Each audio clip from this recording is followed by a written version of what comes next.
Let it shine. Let it shine, let it shine, let it shine. So much power wrapped in 3 little words, and yet we sing it like a nursery rhyme. As if all this time Lucifer's power was just a myth. Power that's identical to the same effort put forth to blow out birthday candles with. So little, so weak, and so irrelevant.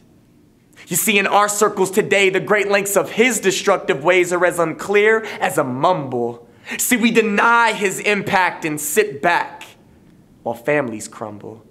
Sons and daughters sink deeper into depression, harboring bitterness from unanswered questions, while all the while we, with truth, engage in debate over spiritual don'ts and do's, paralleling the sweet love of Jesus to an insignificant fruit. But see, don't get me wrong, I love bananas. I know that mangoes are sweet, but the image of nails through hands and feet just doesn't seem to compete. A mother, overcome with defeat, uncontrollably weeps at the foot of the cross as blood seeps from her son's feet. What do you say to this woman? What do you tell her when she asks what's to come? In that moment, it seems absurd to offer a cliche prayer or a melodious love song. So why today is our faith the reflection of a catchy tune you hear in June when VBS is in session? Yes, there's a fountain flowing deep and wide, but it's so much deeper and wider than we could ever fathom.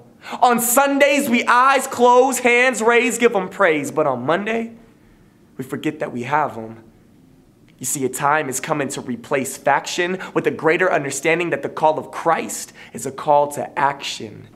To be the movers and shakers of this generation who are generally based in MySpace education. Who have taken Jesus' words of come, follow me, and go, and replaced it with a tolerable agree and no. To understand that it's not logical. In fact, it's impossible to give an account for the hope that is in us with an eat, drink, and be married gospel. You see, it's time to stop splashing around in the shallow end of the fountain and plant a real seed that will grow real faith to move mountains.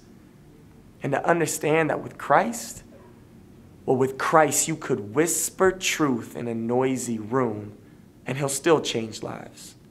A whisper that is so much less than the breath we use to sing. Let it shine, let it shine, let it shine.